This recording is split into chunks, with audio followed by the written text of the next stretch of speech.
Welcome to city news. నేను మీ గడ్డమనిల్. ముందుగా headlines. ప్రభుత్వ రంగ సంస్థలను పరిరక్షణ కాంగ్రెస్ పార్టీ ధ్యేయం. ఆర్టీసీ డిపోను సందర్శించి కార్మికులతో మాట్లాడిన ఎమ్మెల్యే ప్రేమ్ సాగర్ రావు.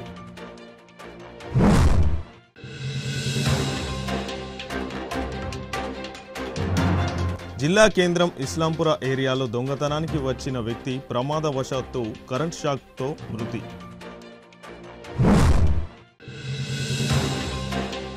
ఇసుక అక్రమ రవాణాను వెంటనే అరికెట్టాలని డిమాండ్. కోటపల్లి మండల ఎర్రాయిపేట జాతీయ రహదారిపై నిరసన చేపట్టిన బీఆర్ఎస్ నాయకులు. ప్రభుత్వ రంగ సంస్థలను పరిరక్షించి ప్రజాసేవలో ఆ సంస్థల సేవలను వినియోగించుకునేలా కాంగ్రెస్ ప్రభుత్వం అన్ని విధాల చర్యలు తీసుకుంటుందని మంచిర్యాల ఎమ్మెల్యే కొక్కిరాల ప్రేమ్ సాగర్ రావు తెలిపారు. ఆర్టీసీ డిపో ప్రాంగణంలో సందర్శించి కార్మికుల సమక్షంలో ఆయన మాట్లాడారు. ఆర్టీసీ సంస్థ టీఆర్ఎస్ ప్రభుత్వ హయాంలో దివాలా తీసే పరిస్థితుల్లో ఉన్నప్పుడు కాంగ్రెస్ ప్రభుత్వం అధికారంలోకి వచ్చి మహిళలకు ఉచిత బస్సు పథకాన్ని ప్రవేశపెట్టి తద్వారా నిధులను సమకూర్చి ఈరోజు ఆర్టీసీ సంస్థ ఇతరులకు అప్పు ఇచ్చే స్థితికి చేరుకుందని అన్నారు. ప్రభుత్వ రంగ సంస్థలను కాపాడుకుంటూ ప్రజాసేవలో ప్రభుత్వం కృషి చేయాల్సి ఉంటుందని, ఆ దిశగా కాంగ్రెస్ ప్రభుత్వం ముందుకు వెళ్తుందని అన్నారు. సింగరేణి ప్రాంతంలో ఇండ్ల పట్టాలు ఇచ్చే కార్యక్రమానికి కొన్ని అవరోధాలు ఏర్పడినప్పటికీ ఫారెస్ట్ డిపార్ట్మెంట్ వారితో సంప్రదించి త్వరలో శ్రీరాంపూర్ ఏరియాలోని సింగరేణి ప్రాంతాల్లో ఇండ్ల పట్టాల పంపిణీ చేపట్టడం జరుగుతుందని తెలిపారు. ఈ కార్యక్రమంలో RTC RM Bhavani Prasad, DM Srinivasulu, Congress party నాయకులు, కార్యకర్తలు, ఆర్టీసీ కార్మిక సంఘం నాయకులు, కార్మికులు తదితరులు పాల్గొన్నారు. అప్పటి గౌరవ ముఖ్యమంత్రి కీర్తిశేషులు డాక్టర్ మర్రి సేనారెడ్డి గారు ముఖ్యమంత్రి ఉన్నప్పుడు 79లో ఈ బస్ స్టాండ్ కానీ బస్ డిపో కానీ ఓపెన్ చేసి మంచిర్యాల ప్రజలకు ఇవ్వడం జరిగింది. ఈ 46 సంవత్సరాల కనీసం సున్నం కూడా లేదు, ఎక్కడిదక్కడ మిగిలిపోయింది. ఇప్పుడున్న పరిస్థితులలో ప్రస్తుత గౌరవ ముఖ్యమంత్రి రేవంత్ రెడ్డి గారి నాయకత్వంలో ఇందిరమ్మ రాజ్యం ప్రజాప్రభుత్వంగా ప్రతి విభాగాన్ని కూడా పటిష్టపరిచి ప్రజలకు ఎన్ని వీలైతే అంత, ఎంత వీలైతే అంత దగ్గరగా పోయి వాళ్ళకు సేవలు చేస్తామనే ఆలోచనతో ఈరోజు ఈ కార్యక్రమాలను తీసుకోవడం. దాంట్లో భాగంగానే 6 హామీల భాగంగా మహిళలకు ఉచిత బస్సు అనే సౌకర్యం తీసుకొని ఆర్టీసీ అయిపోయింది, ఇక బంద్ అయిపోయింది, దివాలా తీసింది, ఈరోజు తీసుకుపోతున్న సంస్థ ఆడికి వెళ్ళి ఈరోజు ఆర్టీసీ వాళ్ళు వేరే సంస్థలకు అప్పులు ఇచ్చి వాళ్ళ సంస్థలను కాపాడుకునే పరిస్థితికి ఇలా ఆర్టీసీ వాళ్ళు వచ్చింది. ఆపరేషన్ ప్రాఫిట్ వచ్చింది, కానీ కొంచెం ఇంకొక 6 నెలల లోపల నాకు తెలిసి ఓవరాల్ ప్రాఫిట్ కూడా వస్తారు. సంస్థను కాపాడే ఒక 41,000 మంది కార్మికులు, వాళ్ళ కుటుంబాలు, వాళ్ళకు సంబంధించిన ఒక సంస్థను కాపాడేది, సంస్థ లాభాల బాట పట్టింది. కాంగ్రెస్ పార్టీ ప్రభుత్వం ఎప్పుడు కూడా సంస్థలు నిర్వీర్యం చేసి, వ్యవస్థలు నిర్వీర్యం చేసే ప్రభుత్వం కాదు. ఎప్పుడైనా వ్యవస్థలు నిర్మించి కాపాడుకున్నారు.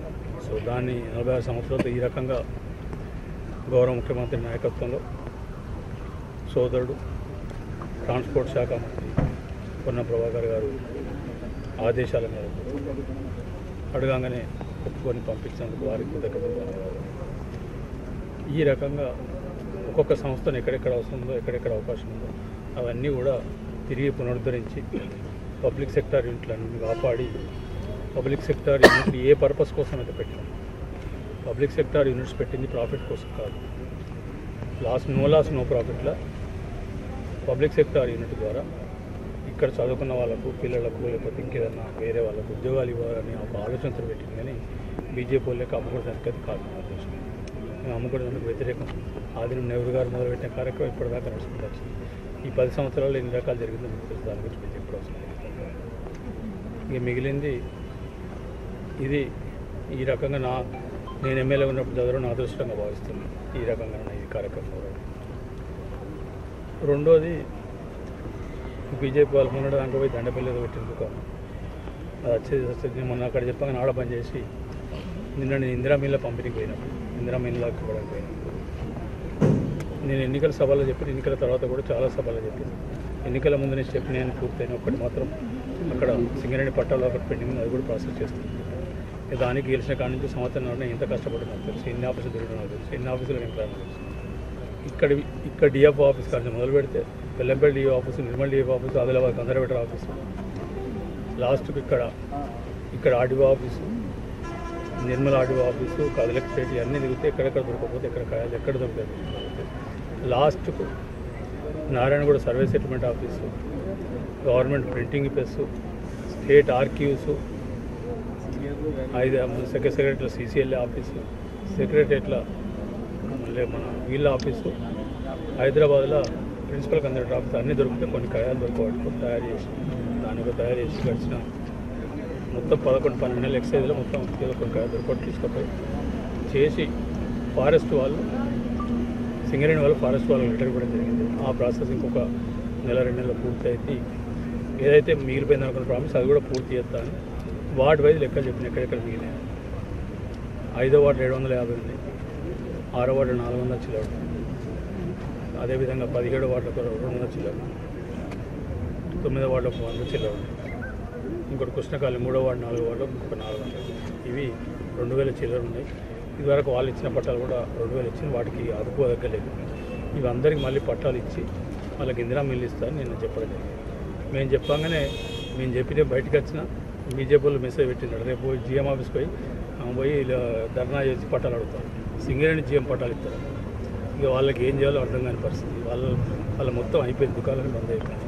ఇక వాళ్ళు ఇస్తారు. వాళ్ళు ఈ దొంగనాడగాల బాగా నిజంగా ఇస్తే ఇప్పి వాళ్ళు చెప్తారా, ఛాలెంజ్ చెప్తే మాట్లాడరు, ఎక్కడ రమ్మంటే రారు. ఇప్పుడు నిన్న యాదకి వచ్చినాయా జిఎం ఇస్తారా, సింగరేణి జిఎం పట్టాలు ఇస్తారా? సో ఇవాళ పట్టుకొని పోతే సరే ఆ వాడవాళ్ళు ఎంతమందికి ఎదిగినో ఏమైనా జరుగుతాయి. ఈ పరిస్థితులు అంటే వాళ్ళకి ఇంకేం చేయాలో అర్థం కాని పరిస్థితులు. దానికి అద్దె కిరాయి తెచ్చుకున్న మందిని ఇక్కడికి వెళ్ళి కొందరు, శ్రీరాంపూర్కి వెళ్ళి కొందరు, చెన్నూరుకి వెళ్ళి కొందరు, గోదావరి కడికి వెళ్ళి కొందరు, వీళ్ళందరూ కలిస్తేనే అవుతుందమ్మా. ఆ పరిస్థితులు వాళ్ళకి పిచ్చి చేసిందో మన నాకు అర్థమవుతలేదు. ఇదే పద్ధతి కొనసాగుతూ ఆల్రెడీ మర్చిపోయే పరిస్థితి వచ్చింది. ఇంకా మర్చిపోతారు. మీరు గడ్డబొట్లు పొడుగు పెట్టి కాషాయ వస్త్రాలు వేసుకొని తిరిగినంత మాత్రాన జనాలు నమ్మే పరిస్థితి లేదు. వల్ల మీరు ఇప్పటికైనా గుర్తించి మీకు జ్ఞానం వస్తే పని చేయండి, ప్రజలకు పని చేస్తే. మేము ఫోటోల కోసం, పేపర్ల కోసం, టీవీల కోసం చేసే బ్యాచ్ కాదు. నాకు తెలిసి ఏం చేయాలో పని నేను చేసుకుంటూ పోతాను. నాకు ఫోటోలు వస్తే ఆ ఫోటోలు కాదు నాకు కావాల్సింది. ఎవరైతే ప్రజలు ఉన్నారో వాళ్ళ హృదయాల్లో నేను ఉన్నాను రోజు నా కాన్షియస్ నేను ఆన్సర్ ఇవ్వు. నా ఆత్మ పరిశీలన చేసుకుంటాను. నేను సాటిస్ఫై అయితే నేను సాటిస్ఫై తప్పితే. ఈరోజు మంచిర్యాల ఆర్టీసీ డిపోకి స్థానిక ఎమ్మెల్యే గారు విచ్చేయడం జరిగింది. వారి ఉద్దేశంలో ఈ బస్ స్టేషను డిపో దాదాపు 50 ఏళ్లకు దగ్గరగా వచ్చింది. సో వీటిని ఆధునీకరించి కాస్త స్థల విస్తరణ చేసి బస్ స్టేషన్ ఆధునిక సదుపాయాలతోటి దీన్ని తీర్చిదిద్దాలని సంకల్పించుకున్నారు. అందులో భాగంగా ఇక్కడికి విచ్చేసి వారి యొక్క సంకల్పం ఇక్కడ తెలియజేశారు. దానికి తగ్గట్టు మేము ఆర్టీసీ తరఫున వారికి ధన్యవాదాలు తెలుపుతున్నాం. మంచిర్యాల జిల్లా కేంద్రంలో ఓవర్ బ్రిడ్జి వద్ద జిల్లా వ్యాప్తంగా సొంతంగా కూరగాయలు పండించుకున్న రైతులు అమ్ముకునేందుకు రోడ్డుపై నేలపై కూర్చొని అమ్ముకునే పరిస్థితి మంచిర్యాల పట్టణంలో దాపరించింది. మంచిర్యాల జిల్లా కలెక్టర్ సముదాయంలో ఈరోజు నిర్వహించిన ప్రజావాణి కార్యక్రమంలో జిల్లా మారుమూల గ్రామాల నుంచి సొంతంగా పండించుకున్న కూరగాయల అమ్మకానికి జిల్లా కేంద్రానికి వస్తున్న రైతు బిడ్డలకు మార్కెట్ సౌకర్యం లేకపోవడంతో కూరగాయలు అమ్ముకునేందుకు స్థలాన్ని చూపాలని జిల్లా కలెక్టర్కు విన్నవించుకునేందుకు బీజేపీ రాష్ట్ర కార్యవర్గ సభ్యులు ముల్కల మల్లారెడ్డి, జిల్లా నాయకుడు తూల మధుసూదన్ రావు వినతి పత్రాన్ని అందజేశారు. ఈ సందర్భంగా బీజేపీ రాష్ట్ర కార్యవర్గ సభ్యులు ముల్కల మల్లారెడ్డి, నాయకులు తూల మధుసూదన్ రావు మాట్లాడుతూ గతంలో ఓవర్ బ్రిడ్జి కింద కంచరి పని చేసుకునేవారు నివాసంగా ఉండేవారని, వారికి ఆండాలమ్మ కాలనీ ఏరియాలో స్థలాన్ని చూపించి అక్కడి నుంచి పంపించడం జరిగిందని, ప్రస్తుతం వారు మళ్లీ ఓవర్ బ్రిడ్జి కింద ఉన్న ఖాళీ స్థలంలో నివాసంగా ఏర్పాటు చేసుకుంటున్నారని, ఇదే స్థలాన్ని కూరగాయలు అమ్ముకోవడానికి రోడ్లపై వ్యాపారాలు కొనసాగిస్తున్న మహిళలకు, రైతులకు ఓవర్ బ్రిడ్జ్ కింద స్థానంలో అమ్మకానికి స్టాల్స్ ఏర్పాటు చేయవలసిందిగా కోరుతూ జిల్లా కలెక్టర్కు దరఖాస్తు చేయడం జరిగిందని అన్నారు. జిల్లా అధికారులు సానుకూలంగా స్పందించి కూరగాయలు అమ్ముకుంటున్న చిరు వ్యాపారులకు ఓవర్ బ్రిడ్జి కింద స్థానంలో స్థలాలు కేటాయించి కోరారు. ఈ కార్యక్రమంలో బీజేపీ జిల్లా మాజీ అధ్యక్షులు మున్నా రాజ్ సిసోడియా, నాయకులు గోలిరాము, విజయ్ కుమార్, తిరుపతి రెడ్డి, ప్రభాకర్ రావు, నాయకులు, కార్యకర్తలు పాల్గొన్నారు. ఓవర్ బ్రిడ్జ్ దగ్గర ట్రాఫిక్ సమస్యని ఓవర్ బ్రిడ్జ్ వద్ద దగ్గర మంచిర్యాల పట్టణంలో కాలేజీ రోడ్డులో ఉన్నటువంటి కూరగాయల మార్కెట్ విషయంలో చాలా ఇబ్బందులు ప్రజలు ఎదుర్కొంటున్నారు. కూరగాయలు కొనుక్కోవడానికి వచ్చిన వాళ్ళు, కూరగాయలు అమ్ముకునే వాళ్ళు చాలా ఇబ్బందులు పడుతున్నారు. అక్కడ ట్రాఫిక్ సిగ్నల్ ఉన్నప్పటికీ కూడా అదొక విధి విధానం లేనటువంటి పరిస్థితిలో అక్కడ ట్రాఫిక్ పోలీసులు ఉండడం జరుగుతుంది. ఈ వచ్చిన వాళ్లకు వారు అన్నట్టుగా ఫైన్లతో పాటుగా అనేక ఇబ్బందులు ఎదురవుతున్నాయి. కాబట్టి ఇక్కడ ఉన్నటువంటి రాజకీయ నాయకులు, అక్కడ ఉన్నటువంటి పూర్వ పాలకులు అసలు ఆడ వాస్తవంగా చౌరస్తాగా అది ఆడ డౌన్ చేయాల్సిన అవసరం లేకుండే కొంతమంది ప్రజలకు నాయకులకు తలొగ్గి దాన్ని అక్కడ చౌరస్తా లేకుండా చేయడం జరిగింది. ఇప్పుడే ఈ కాలేజీ రోడ్లో ఈ రాబోయే కాలంలో ఇప్పుడు మెడికల్ హాస్పిటల్ కావచ్చు, మెడికల్ కాలేజ్ ఉన్నది, తర్వాత డిగ్రీ కాలేజ్ ఉన్నది, అనేక స్కూల్స్ కూడా ఆ కాలేజీ రోడ్లో ఇప్పుడు ఎస్టాబ్లిష్మెంట్ అయి ఉన్నది. కాబట్టి ఇవన్నింటినీ పుష్కరాలు వచ్చినప్పుడు కూడా చాలా ఇబ్బందులు ఎదురవుతున్నాయి. కాబట్టి అన్నింటిని దృష్టిలో పెట్టుకొని ఇప్పుడు ఉన్నటువంటి పాలకులు, తర్వాత కలెక్టర్ గారు, ఈ కార్పొరేషన్ సిబ్బంది అంతా కూడా ఆలోచించి దీన్ని వెంటనే యుద్ధ ప్రాతిపదికన అక్కడ ట్రాఫిక్ ఐలాండ్ చౌరస్తా చేయాలని, మరి అదేవిధంగా కూరగాయలు అమ్ముకునే వారికి ఒక శాశ్వత పరిష్కారం చూపాలని ఈరోజు మేము కలెక్టర్ గారికి వినతి పత్రం ఇవ్వడం జరిగింది. కార్పొరేషన్గా మారింది. మంచిర్యాలకు సంబంధించినటువంటి ప్రధానమైనటువంటి సమస్య ట్రాఫిక్ ఓవర్ బ్రిడ్జ్ అటుపక్క ఏదైతే కాలేజ్ రోడ్ ఉన్నటువంటి వైపు ఏదైతుందో అక్కడ ట్రాఫిక్ ఐలాండ్ చేయాలని చెప్పి చాలా ఏళ్ళ నుంచి, ఒక 20 ఏళ్ళ నుంచి ఉన్నటువంటి సమస్య. గతంలో ఉన్నటువంటి ఎమ్మెల్యే ఆ పుష్కరాల సమయంలో చేయాలని చెప్పి కూడా మేము ప్రజల నుంచి డిమాండ్ చేసినాం. 10-15 లక్షలతోటి అక్కడ ట్రాఫిక్ సమస్య మొత్తం కూడా అయిపోయేది. సమస్య లేకుండా అక్కడ ట్రాఫిక్ ఐలాండ్ చేస్తే అయిపోయేది. కానీ అప్పుడు ఉన్నటువంటి ఎమ్మెల్యే పట్టించుకోలేదు. మరి ఇప్పుడు ఇంకా దినదినానికి ఇక ట్రాఫిక్ విపరీతంగా పెరిగిపోయింది. వేలాది వాహనాలు వస్తూ ఉన్నాయి. దీనికి తోడు అక్కడ కూరగాయల మార్కెట్, ఇప్పుడు రైతులంతా కూడా చెన్నూరు ప్రాంతం నుంచి, బెల్లంపల్లి నుంచి, లక్ష్మీపేట ప్రాంతం నుంచి పెద్ద ఎత్తున రైతులు సాయంత్రం పూట వచ్చి రోడ్ల మీదనే వాళ్ళ పాపం బ్రతుకు జీవుడు అన్నట్టు ఏ లారీ వచ్చి గుద్దుతుందో, ఏ బస్సు గుద్దుతుందో, ఏ ఆటో గుద్దుతో కూడా తెలియని పరిస్థితుల్లో రోడ్ల మీదనే గంపలు పెట్టుకుని వాళ్ళు అమ్ముతున్నారు. వాళ్ళ ప్రాణభయంతో వాళ్ళ కూరగాయలు అమ్ముకునే పరిస్థితి. వాళ్ళ కూరగాయలు కొనడానికి వచ్చినటువంటి ప్రజలు కూడా మోటార్ సైకిల్ పట్టుకొని, కార్లు పట్టుకొని వస్తే పోలీసులు ఫోటోలు కొట్టి వాళ్ళు చాలాన్లు వేస్తున్నారు. ఇట్లా ప్రజలకు ఇట్లా ఆర్థికంగా నష్టం అవుతుంది. ట్రాఫిక్ సమస్య ఏర్పడుతుంది. ట్రాఫిక్ ఐలాండ్ సమస్య కూడా అక్కడ తీవ్రంగా ఉన్నది. అదే కాకుండా ఆ రోడ్డుకి ఒకటి మెడికల్ కాలేజ్ ఒకటైంది, మదర్ అండ్ చైల్డ్ హాస్పిటల్ ఉంది, డిగ్రీ కాలేజ్ ఉన్నది, చాలా స్కూల్స్ ఉన్నాయి, వందలాది బస్సులు ఆ ప్రాంతం నుంచి నడుస్తూ ఉంటాయి. కాబట్టి ఇది ప్రధానమైనటువంటి సమస్య మంచిర్యాల పట్టణంలో. కాబట్టి వెంటనే దీన్ని ఎమ్మెల్యే గారు, కలెక్టర్ గారు, ఇక్కడ టౌన్ ప్లానింగ్ అధికారులు, మున్సిపల్ కమిషనర్ గారు, కార్పొరేషన్ కమిషనర్ గారు అందరూ కూడా దీన్ని ఒక యుద్ధబాధిపదికన చాలా సీరియస్ అంశంగా తీసుకోవాలి. ఈ ఓవర్ బ్రిడ్జ్ కింద ఉన్నటువంటి గతంలో గార్డెన్ చేసి లక్షలాది రూపాయలు వెచ్చించి గార్డెన్ చేసినటువంటి దాన్ని కూడా నిరుపయోగంగా ఇది ఆవాస స్థలాలుగా మారిపోయినాయి. కనీసం దాంట్లో కన్నా టెంపరీగా ఇవాళ కూరగాయల మార్కెట్ షిఫ్ట్ చేస్తారా, లేకపోతే ఈ రైతులందరికీ కూడా వేరే కాడికి మారుస్తారా? ఎందుకంటే 6 కాలాలు కష్టపడి పండించుకున్నటువంటి పంటని తీసుకొచ్చి రోడ్డు మీద బిచ్చగాళ్ళ కంటే అధ్వానంగా ఈ గుడ్డల పేగులు పరుచుకొని వాళ్ళు కూరగాయలు అమ్ముకునేటువంటి దుస్థితికి ఇవాళ మన మంచిర్యాల పట్టణం దాపురించిందంటే దాన్ని ఖచ్చితంగా పాలకులు ఆలోచన చేయాలి. వెంటనే వాళ్ళ యొక్క సమస్య పరిష్కారం చేసి ప్రజలకు ఇబ్బంది లేకుండా, ట్రాఫిక్ సమస్యలు లేకుండా, పోలీసుల నుంచి ఈ చాలాల నుంచి విముక్తి కలిగే విధంగా స్థానిక ఎమ్మెల్యే గారు, ఎంపీ గారు, కలెక్టర్ గారు, కమిషనర్ గారు అందరూ కూడా కలిసి ఈ సమస్యకు పరిష్కారం చూపించాలని చెప్పి దీని వల్ల కలెక్టర్ గారి దృష్టికి తీసుకురావడానికి వినతి పత్రం ఇవ్వడం జరిగింది. మంచిర్యాల జిల్లా కేంద్రంలో జీఎస్టీ మరియు ఇన్కమ్ ట్యాక్స్ ప్రొఫెషనల్ సభ్యులు సర్వసభ్య సమావేశం నిర్వహించారు. ఈ సమావేశంలో జిల్లా కార్యవర్గాన్ని నియమించుకోవడం జరిగిందని వారు తెలిపారు. జీఎస్టీ మరియు ఇన్కమ్ ట్యాక్స్ ప్రొఫెషనల్ అధ్యక్షునిగా మహేందర్ ఉపాధ్యాయ, ఉపాధ్యక్షులుగా వడ్డపల్లి సుభాష్ మరియు రీతేష్ దాలియా, సెక్రటరీగా దేశెట్టి శ్రీధర్, జాయింట్ సెక్రటరీగా ఐతే కార్తిక్, రాజేందర్ లాహోటి, ట్రెజరర్గా గడ్డ మణిల్, మిగతా కార్యవర్గ సభ్యులుగా తనుకు శ్రీనివాస్, మొహమ్మద్ మునవరుద్దీన్, కాసం భువనేశ్వర్, శ్రీనివాస్ యాదవ్, ఎం ప్రసాద్, గౌరవ అధ్యక్షులుగా ఎం శంకర్ ఎన్నుకోవడం జరిగిందని వారు అన్నారు. మంచిర్యాల జిల్లా కేంద్రంలో ఇస్లాంపుర ఏరియాలో నోముల శ్రీనివాస్ అనే రిటైర్డ్ ఆర్టీసీ కార్మికుని ఇంట్లో దొంగతనానికి యత్నించిన నిజామాబాద్ జిల్లా గాంధారి మండల యాచారం గ్రామానికి చెందిన మాలోతు రమేష్ తప్పించుకునే ప్రయత్నంలో కరెంటు షాక్ తగిలి మృతి చెందడం జరిగింది. కేసు నమోదు చేసుకుని దర్యాప్తు చేస్తున్న మంచిర్యాల పట్టణ పోలీసులు తెలిపిన వివరాల ప్రకారం మంచిర్యాల జిల్లా కేంద్రం జాఫర్ నగర్లో నిన్న రాత్రి దొంగ ఒక ఇంట్లో దొంగతనానికి ప్రయత్నిస్తుండగా స్థానికులు గమనించి దొంగ దొంగ అని అరవడంతో భయభ్రాంతులకు గురై బిల్డింగ్లోని పై అంతస్తు నుండి దూకే క్రమంలో బిల్డింగ్కు సంబంధించిన కేబుల్ వైర్లు ప్రమాదవశాత్తు తలకు చుట్టుకోవడంతో ఊపిరాడక మాలోతు రమేష్ మృతి చెందినట్లు తెలిపారు.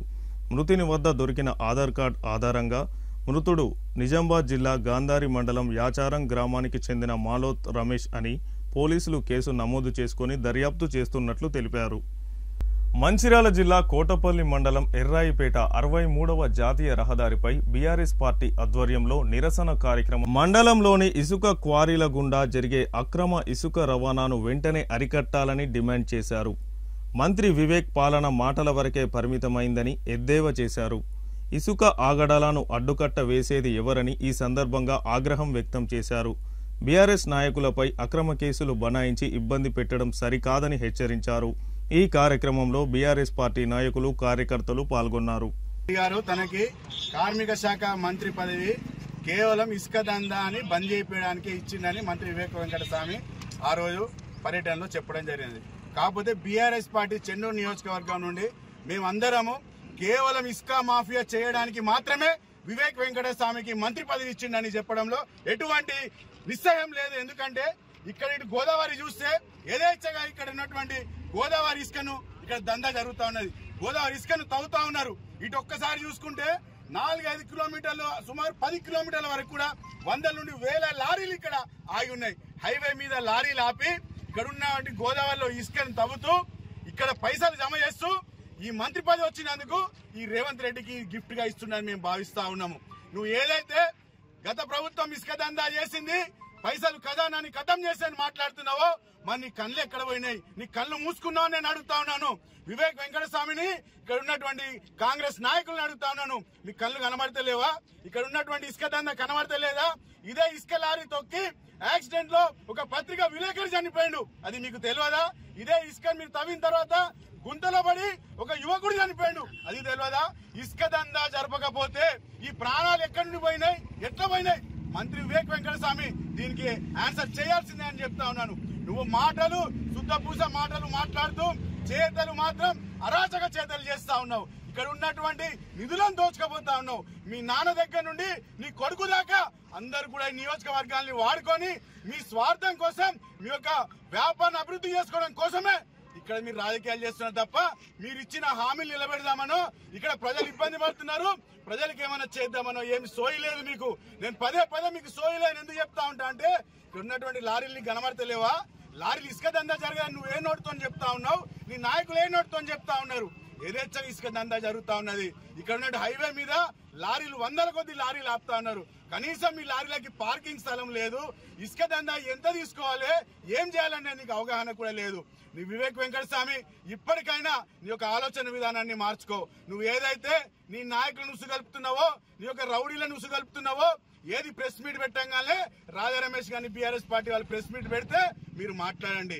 వీలైన మా పిల్లలు సోషల్ మీడియా విద్యార్థులు, సోషల్ మీడియా పిల్లలు, కాంగ్రెస్ మన బీఆర్ఎస్ నాయకులు ఒక కాంగ్రెస్ మీద పోస్ట్ పెడితే వాళ్ళ మీద కేసులు పెట్టండి అని డిపార్ట్మెంట్ చెప్తా ఉన్నారు. ఇది కాదు నువ్వు గెలిచింది, ఇది కాదు నువ్వు చేయాల్సింది. నీకు నిజంగా చిత్తశుద్ధి ఉంటే నిజంగా నువ్వు కాకా వెంకటస్వామి కొడుకు, కాకా వెంకటస్వామి ఒక కార్మిక శాఖ మంత్రి ఉన్నప్పుడు అప్పుడు ఉన్నటువంటి ఇక్కడ ఉన్నటువంటి ప్రదేశానికి ఏం చేసిండు ఒక్కసారి మీరు గుర్తు చేసుకోండి. మీరు కూడా ప్రజలకు ఏమన్నా చేయండి, ప్రజల మన్ననలు పొందండి. అంతే తప్ప ఇక్కడ ఉన్నటువంటి ప్రజల్ని నాయకులను ఇబ్బందికి గురి చేయకండి. మీ రౌడీ అక్కడ ఉన్నటువంటి రౌడీలు ఏం మాట్లాడతారు? వివేక్ వెంకటస్వామి ఒక శుద్ధ పూస, చాలా మంచోడు, ఆయన ఏమి తెలియదు, నీతి నిజాయితీ నిదర్శనం అంటాడు. మరి ఇసుక దందా ఏంటిదని. స్థానిక సంస్థల్లో వికలాంగులకు 5% రిజర్వేషన్ కల్పించాలని వికలాంగుల హక్కుల పోరాట సమితి జాతీయ core committee vice chairman Peddapalli Satyanarayana demand చేశారు. మందమరి పట్టణంలో ఏర్పాటు చేసిన విలేకరుల సమావేశంలో ఆయన మాట్లాడుతూ రాష్ట్ర ప్రభుత్వం ఎన్నికలకు పూర్వం ఇచ్చిన హామీల మేరకు అన్ని ప్రభుత్వ శాఖలలో, సంస్థలలో చట్ట ప్రకారం 4% ఉద్యోగాలు వికలాంగులతో భర్తీ చేయాలని, మరీ ముఖ్యంగా స్థానిక ఎన్నికల్లో 5% రిజర్వేషన్ కల్పించాలని, గత ప్రభుత్వం ఇచ్చిన 4000 పెన్షన్కు బదులుగా 6000 పెన్షన్ ఇవ్వాలని, తీవ్ర వైకల్యం కలిగిన వికలాంగులకు 15000 పెన్షన్ వెంటనే ఇవ్వాలని ఆయన డిమాండ్ చేశారు. ఆర్టీసీ బస్సుల్లో ఉచిత రవాణా సౌకర్యం, రైల్లో ఉచిత ప్రయాణం కల్పించాలని, ఇందిరమ్మ ఇళ్లను వికలాంగులకు కేటాయించాలని, ప్రతి వికలాంగునికి 50 లక్షల విలువగల ఆరోగ్య భద్రతా బీమా కార్డు ఇవ్వాలని, వికలాంగులైన అంగన్వాడీ టీచర్లకు పెన్షన్ వర్తింపజేయాలని, ప్రమోషన్లలో రిజర్వేషన్ కల్పించాలని, కాంట్రాక్ట్ అవుట్సోర్సింగ్ ఉద్యోగస్తులను పర్మినెంట్ చేయాలని వికలాంగుల శాఖ స్వతంత్ర జీవో అమలు చేస్తూ అన్ని జిల్లాల్లో పూర్తి అధికారులను నియమించాలని, ఈ సంస్థను బలవృతం చేస్తూ ఖాళీ పోస్టులను భర్తీ చేయాలని కోరారు. ఈ కార్యక్రమంలో వికలాంగుల హక్కుల పోరాట సమితి మండల అధ్యక్షుడు ఇందూరి రమేష్, సభ్యులు బత్తుల బుచ్చిరాజం, దురిశెట్టి లక్ష్మణ్, మడవి షేక్ రావు, కొంతం రాజు, బూక్య కిషన్, బూక్య మంజు, నాయిని చిలుకయ్య, దర్శనాల నరసయ్య, బానోతు సుశీల తదితరులు పాల్గొన్నారు. మరి మీరు ఏదైతే ఎన్నికల హామీలు ఇచ్చిండ్రో ఇవాళ 4,000 పింఛన్, గతంలో ఉన్న పింఛన్ ఇప్పటికి కూడా అమలవుతుంది. మరి ఇంకా 6,000 రూపాయల పింఛన్ ఇవ్వాలి త్వరలోనే అని చెప్పేసి సందర్భంగా మీకు తెలియజేస్తూ ప్రభుత్వం ముందు ఇకపోతే ఇప్పుడు ఉన్నటువంటి పరిస్థితులలో ఈ పోస్ట్ ఆఫీసులలో వికలాంగులకు చాలా ఇబ్బందులు ఎదుర్కొంటున్నారు. మరి ఏదైతే వికలాంగులకు 4,000 రూపాయల పెన్షన్ ఇప్పుడు వస్తుంది, 4,016 రూపాయల పెన్షన్ అయితే 16 రూపాయలు కట్ చేసుకుని 4,000 రూపాయలు ఇస్తున్నారని చెప్పేసి చాలా జిల్లాల నుంచి కంప్లైంట్ వస్తున్నాయి. మరి ప్రభుత్వం దాని మీద ప్రత్యేక శ్రద్ధ పెట్టి ఆ పోస్ట్ ఆఫీసులు తీసి వాళ్ళు బ్యాంకులకు ఇస్తారా, లేదా ఉన్నటువంటి పోస్ట్ ఆఫీసులోనే వాళ్ళకు సక్రమంగా ఇచ్చే విధంగా ఏర్పాటు చేస్తారా, మరి ప్రభుత్వం ఒకసారి పునరాలోచించాలని చెప్పేసి ఈ సందర్భంగా తెలియజేస్తున్నాను. మరి అదే సందర్భంలో ఇవాళ అన్ని ప్రభుత్వ కార్యాలయాల్లో ర్యాంపులు లేవు. మరి అట్లనే పూర్తిగా నడినటువంటి వికలాంగులకు చదువుతో నిమిత్తం లేకుండా, చదువుతో సంబంధం లేకుండా వాళ్ళకు 3 గేర్ల బండ్లు ఇవ్వాలని చెప్పి ఈ సందర్భంగా తెలియజేస్తున్నాం. అదేవిధంగా చదువుకున్నటువంటి వికలాంగులకు ల్యాప్టాప్లు ఏర్పాటు చేయాలి. మరి అదేవిధంగా వాళ్ళ స్కాలర్షిప్ రావడం లేదు, స్కాలర్షిప్ ఏర్పాటు చేయాలి. మరి ప్రభుత్వం ప్రతి జిల్లాకు ఒక రెసిడెన్షియల్ స్కూలు, ఒక రెసిడెన్షియల్ కాలేజీ, అదే ఏ విధంగా అయితే వాళ్ళు ఇవాళ కాంపిటీషన్ ఎగ్జామ్ ప్రిపేర్ అవడం కోసం ప్రభుత్వాలు ఎట్లయితే హైదరాబాద్ సెంట్రల్ గా ఉన్నాయో కాకుండా ప్రతి జిల్లా కేంద్రంలో కూడా వీళ్ళు కాంపిటీషన్ ఎగ్జామ్స్ ప్రిపేర్డ్ కావడం కోసం, ఉద్యోగాలకు ప్రిపేర్డ్ కావడం కోసం ఆయా జిల్లా కేంద్రంలో ప్రతి జిల్లా కూడా ఒక అకాడమీ ఏర్పాటు చేయాలని ఈ సందర్భంగా నేను తెలియజేస్తున్నా. అదే సందర్భంలో ప్రభుత్వం ఏదైతే నామినేటెడ్ పోస్టులు ఇస్తున్నారో ఆ నామినేటెడ్ పోస్టులలో వికలాంగులకు అవకాశం కల్పించాలని ఈ సందర్భంగా తెలియజేస్తున్నాం. మరి ఏదైతే ఈ పింఛన్లు కానీ ఈ డిమాండ్ కూడా ప్రభుత్వం వెంటనే పరిష్కరించకుంటే మరి రానున్న రోజుల్లో ప్రభుత్వం మూల్యం చెల్లించక తప్పదు. మరి ఏదైతే ఈ గౌరవ శ్రీ మందకృష్ణ మాదిగ గారి నాయకత్వంలో మరి త్వరలోనే ఈ డిమాండ్ల మీద ప్రభుత్వం స్వాలకు స్పందించి మాకు న్యాయం చేయకపోతే వికలాంగుల హక్కుల పోరాట సమితి ఆధ్వర్యంలో రాష్ట్ర వ్యాప్తంగా అనేక ఆందోళన కార్యక్రమం చేస్తాం. దానికి ఏది జరిగినా పూర్తి బాధ్యత ఈ ప్రభుత్వం అని తెలియజేస్తూ నాకు ఈ అవకాశం కల్పించిన పెద్దలందరికీ పేరు పైన ఉదయ నమస్కారం తెలియజేస్తున్నా. జై పూలే, జై అంబేద్కర్. వార్తలు ముగించే ముందు హెడ్లైన్స్ మరొకసారి. ప్రభుత్వ రంగ సంస్థలను పరిరక్షణ కాంగ్రెస్ పార్టీ ధ్యేయం. ఆర్టీసీ డిపోను సందర్శించి కార్మికులతో మాట్లాడిన ఎమ్మెల్యే ప్రేమ్ సాగర్ రావు.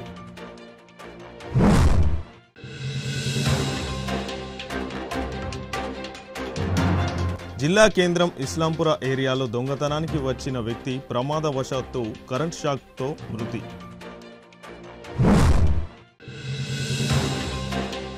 ఇసుక అక్రమ రవాణాను వెంటనే అరికెట్టాలని డిమాండ్. కోటపల్లి మండల ఎర్రాయిపేట జాతీయ రహదారిపై నిరసన చేపట్టిన బీఆర్ఎస్ నాయకులు. సిటీ న్యూస్ ఇంతటితో సమాప్తం. తిరిగి ప్రసారమయ్యే సిటీ న్యూస్లో మళ్ళీ కలుసుకుందాం. అంతవరకు సెలవు. నమస్కారం.